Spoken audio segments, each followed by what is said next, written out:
Bonjour, je suis Priti Pugogensam. Je suis enseignante-chercheur à l'Université de Maurice. J'y travaille depuis plus de 25 ans et ma spécialité, c'est la nutrition et santé.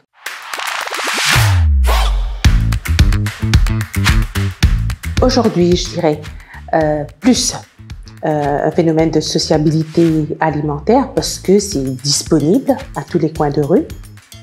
C'est pas cher. Économiquement, tout le monde peut se l'offrir et c'est bon aussi. Et un partage entre amis de quelque chose qui se mange facilement, pas cher. Cela réunit des gens d'un peu de toutes les couches sans qu'il y ait de barrière, à mon avis. Ma recherche n'est pas obligatoirement sur la sociabilité alimentaire. Ma recherche, elle tourne autour des aliments, de leur effet, que ce soit positif ou négatif, sur notre bien-être ou notre santé.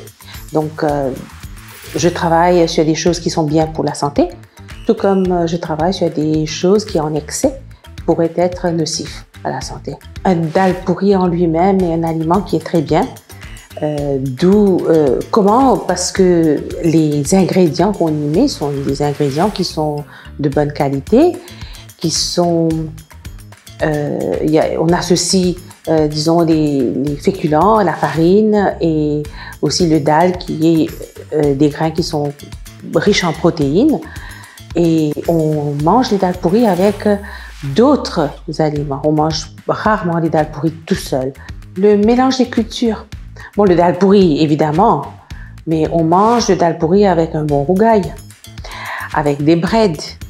On mange le dal pourri avec lentilles.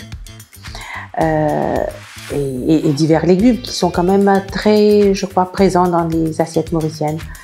Parce que pour moi, une assiette mauricienne, c'est aussi du riz, bouillon, rougail.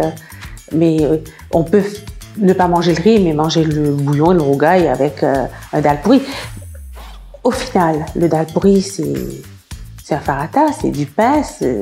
Pas tant que ça, parce que bon, tu sais, je fais la cuisine tous les jours. Donc, pour moi... Bon, j'ai pris le pli, on va dire.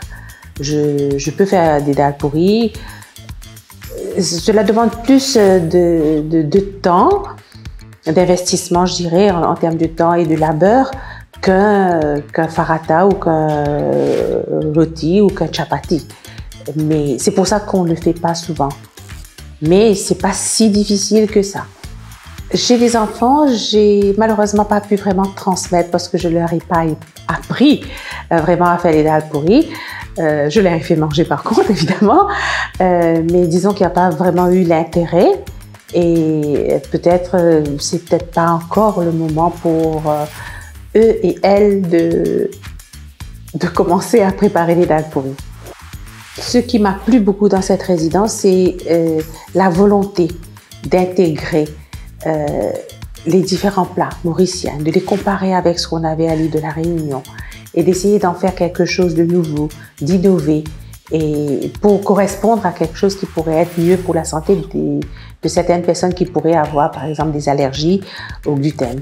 Il y a cette recherche de pouvoir améliorer, de réinventer le dal pourri. Cette résidence est en cohérence avec justement une collaboration qu'on a entre l'Université de Maurice et l'IRD, où moi je participe dans l'Observatoire de l'alimentation des îles de l'océan Indien, notamment l'île de la Réunion, Maurice et Rodrigue.